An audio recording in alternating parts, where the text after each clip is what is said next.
Hello friends, आज हम बात करेंगे IOCL यानी इंडियन ऑयल कॉरपोरेशन लिमिटेड के बारे में। IOCL भारत में पेट्रोलियम प्रोडक्ट्स के प्रोडक्शन, उनके पाइपलाइन ट्रांसपोर्टेशन, डिस्ट्रीब्यूशन तथा तेल और गैस की खोज और उनके प्रोडक्शन का कार्य करती है। इस कंपनी का काम नेचुरल गैस, पेट्रोकेमिकल और हाइड्रोकार्बन की सभी श्रृंखलाओं तक फैला हुआ है।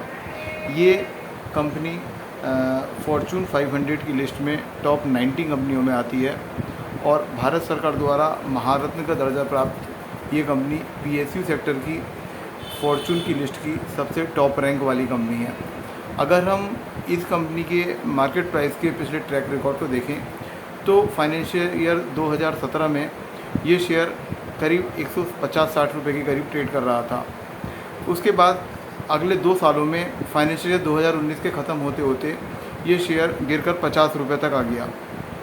अगर हम पिछले साल 2023 में देखें तो 2023 के स्टार्टिंग में ये शेयर शुरू के 7-8 महीनों में 70 से 80 रुपये के बीच ही ट्रेड करता रहा। उसके बाद अक्टूबर 2023 में ये शेयर मूवमेंट में आने के बाद अगले 4 महीनों में 80 रुपये से 160 रुपये तक फरवरी 2024 में पहुंचा। लेकिन फरवरी 2024 के बाद अगले 3 या 4 महीनों से ये शेयर फिर दोबारा 150-60 के आसपास कंसोलिडेट कर रहा है। इस प्रकार हम इस शेयर को देखें तो ये शेयर पिछले करीब 6 सालों से 50 रुपये से लेकर 160 रुपये के बीच में ही ट्रेड कर रहा है। इसमें इस शेयर में कोई ख़ास मूवमेंट देखी नहीं गई है। अगर हम करंट मार्केट प्राइस पर इस कंपनी के फंडामेंटल को चेक करें तो इस समय इस कंपनी का P रेशियो 5 है, जो इसके इंडस्ट्री P से काफ़ी कम है। ये शेयर अपनी बुक वैल्यू के करीब 1.5 के मल्टीपल पर ट्रेड कर रहा है। इसका ROE 22 है और इसका EPS 29 है। कुल मिला के देखा जाए तो इस कंपनी के फंडामेंटल स्ट्रॉन्ग नज़र आ रहे हैं। अगर हम इस कंपनी के रेवेन्यू पर नज़र डालें तो ईयर ऑन ईयर और क्वार्टर दोनों के बेसिस पे इस कंपनी के रेवेन्यू में अच्छी खासी ग्रोथ देखी गई है। लेकिन अगर हम पिछले साल 2023 के इस कंपनी के प्रॉफिट को देखें तो फाइनेंशियल ईयर 2023 में हर क्वार्टर में इसका प्रॉफिट अपने पिछले क्वार्टर से कम आया है। यानी क्वार्टर 2023 में इस कंपनी का प्रॉफिट बराबर गिरा है। ये इस कंपनी के साथ एक अजीब बात है कि रेवेन्यू बढ़ने के बाद भी इस कंपनी के प्रॉफिट में कमी देखी जा रही है। अगर हम इस बात के रीज़न्स को तलाशें तो इस बात के रीज़न में कई सारे पॉइंट हैं जिसमें ये बात स्पष्ट हो रही है कि रेवेन्यू बढ़ने के बाद भी ये कंपनी अपना प्रॉफिट नहीं बढ़ा पा रही है। उसमें एक प्रमुख कारण भारत सरकार द्वारा पिछले दिनों लगाया हुआ पेट्रोलियम कंपनियों पर विंडफॉल टैक्स है। विंडफॉल टैक्स के अंतर्गत जैसे जैसे अंतर्राष्ट्रीय मार्केट में क्रूड ऑयल के प्राइस बढ़ते हैं, भारत सरकार इन कंपनियों पर विंडफॉल टैक्स की जो दर है वो बढ़ा देती है। और जैसे रेट कम होते हैं इंटरनेशनल मार्केट में तो भारत सरकार विंडफॉल टैक्स के रेट कम कर देती है।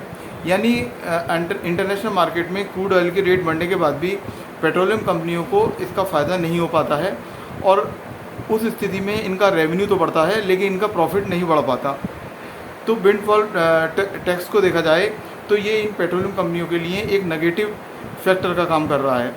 साथ ही जिस प्रकार से भारत सरकार का और साथ ही पूरे वर्ल्ड में सभी सरकारों का फोकस पेट्रोलियम प्रोडक्ट्स के यूज़ को कम करने की तरफ है, जिससे इकोनॉमी को देखते हुए हर सरकार पर पेट्रोलियम प्रोडक्ट्स पर होने वाले खर्चे में कमी लाई जा सके।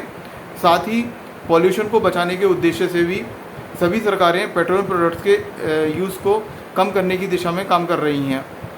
इसी वजह से सभी कंट्रीज़ का अट्रैक्शन रिन्यूएबल एनर्जी की तरफ है और साथ ही जो व्हीकल बनाने वाली कंपनियां हैं वो भी अपने व्हीकल में पेट्रोल और डीजल के यूज़ के कंपैरिजन में इलेक्ट्रिक व्हीकल के प्रोडक्शन को ज़्यादा जोर दे रही हैं। ये सारे फैक्टर ऐसे हैं जो आने वाले समय में पेट्रोलियम प्रोडक्ट्स के यूज़ को कम करने की दिशा में काम कर रहे हैं।